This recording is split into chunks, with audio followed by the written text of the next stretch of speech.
We've come here as strangers. Our sons have learned their letters, and our daughters have learned their voice, but their mothers and fathers miss. We miss the act of carrying water and the motion of harvesting wild greens, miss how the badia birds fly in their flock. 98 differing flowers bloom and 78 insects cry in their varied voices.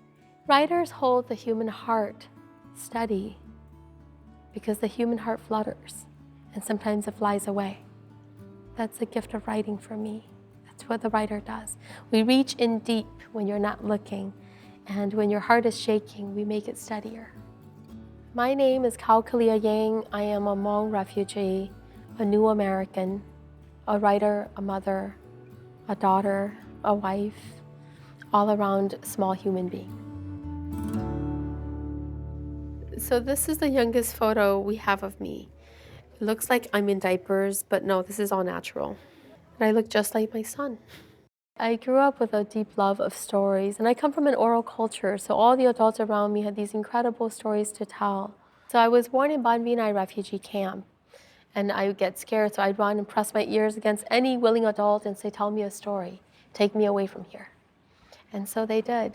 So words were these stories, that broke down the fences we left behind, that traveled across rivers and oceans, rivers back to Laos, oceans across the world to this place called America. And so growing up, they were the thing that was free, the gift that was free, that kept on giving. This is my first home in America, the McDonough Housing Project. I grew up in the house right behind us, the townhome. In many ways, life in America was lonelier than we'd ever experienced. In the refugee camps, we were surrounded by people all the time. 40,000 people on 400 acres. We were on top of each other. And here there are these walls that we could hear through, but there are these walls and these adults who had things to go to, like American English classes, where mom and dad learned how to flush the toilet and turn on the stoves and things like that. And so there was all this time, and we had to fill up that time. And I think it was every Thursday, my older sister and I would hold hands and we walk up Timber Lake Road to the bookmobile. I remember this day, and the librarian, I asked her if there were any books about people like me. She found me a book about the Chinese and the Japanese, and she looked and looked, and she found one about the Vietnamese. And she came down and she said, I'm so sorry, there's no book about your people, about the people who love you. And I muttered underneath my breath, words that she heard very clearly as well. I said, one day a little girl is gonna come up here and find a book about her people, about my people, about the people who love her best. But I didn't have the courage to say to the world, or even to myself, that that's what I wanted to be. It wasn't until my grandma died, my senior year at Carleton College, I started writing. Writing, I thought, my last love letter to my grandma, but it became my first book, The Latehomecomer. And in the process, I realized that it was also me taking the Hmong story to the bookshelves of a bigger world. It's exciting because The Latehomecomer is now a National Endowment of the Arts Big Read selection. It's replaced the likes of the poetry of Emily Dickinson. It is an American classic in that it deals with the American life as we know it. I'm at an incredible place in history. Everything that I write gets to become part of the body of literature for a people. Not many writers can say that.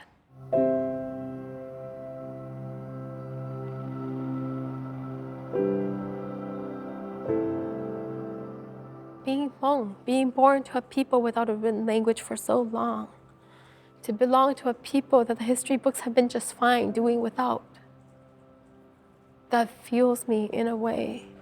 The people from the Central Intelligence Agency of the United States of America came to the high mountains of Laos when they made the decision to commission 32,000 men and boys to fight and to die on America's behalf.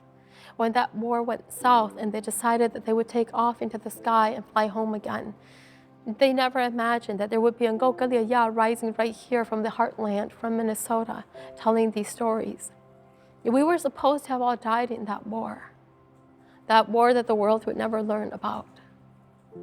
That simple reality, the reality of my life, I think is my biggest fuel. It is the engine that keeps me running.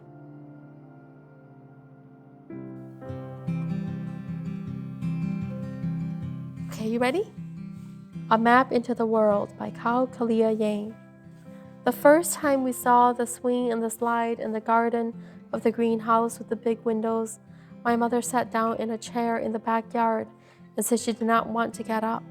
That Thai and I walked to the garden, and she pointed out the tomatoes, the green beans, and a watermelon round as my mother's belly. I have twin boys who are 3 and a little girl who's 5, and my days are built around them. I want to be a writer that a child can grow up with and grow old with. Those are the writers that I love the most. So this means that it's not enough for me to do creative nonfiction work. I want to do children's literature, and I am.